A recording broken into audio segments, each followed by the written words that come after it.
If your Gliderol Roller Door only works in one direction, here's a common fix that should solve your problem.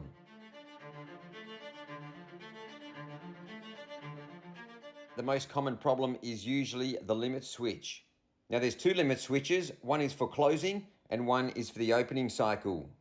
So that means that one of your limit switches is stuck on, preventing the door from operating in that direction. Now you can work out which one of the limit switches it is by opening and closing the door to see which one of the limit cams activates the switch. To remove the limit switches, you'll need a Phillips head screwdriver to remove the two attachment screws, and some limit switches simply just pull off. You can double check which switch is not functioning by pressing the switch in. You should hear an audible click, which generally means the switch is functioning okay. However, this is not a guaranteed method. You can also run the door with the switches in this position and just activate them by hand to stop the door in the desired position. This will also check to see if the switches are functioning normally or not.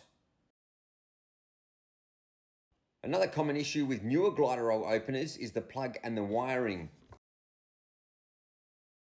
Check the green wire for any corrosion, and if the wire is corroded, simply cut and join directly to the same green wire inside the control box. This is all low voltage, so you can simply use a twist or a crimp connector, or even solder the wire together if necessary.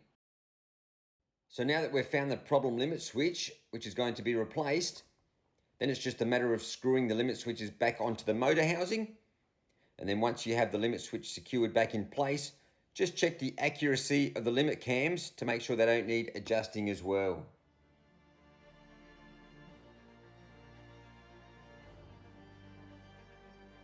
And just one final test to make sure the limit switch has fixed our problem.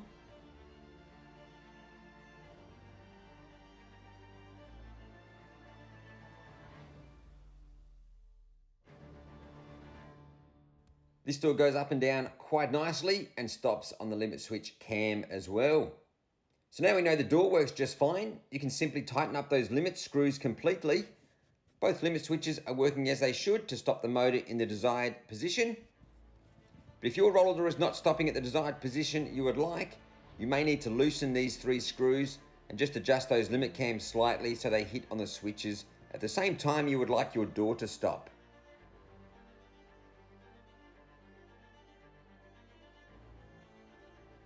If you'd like me to make more videos like this, please let us know in the comments below. And that's how you fix your Gliderol door from only traveling in one direction. I'm that roller door bloke, thanks for watching.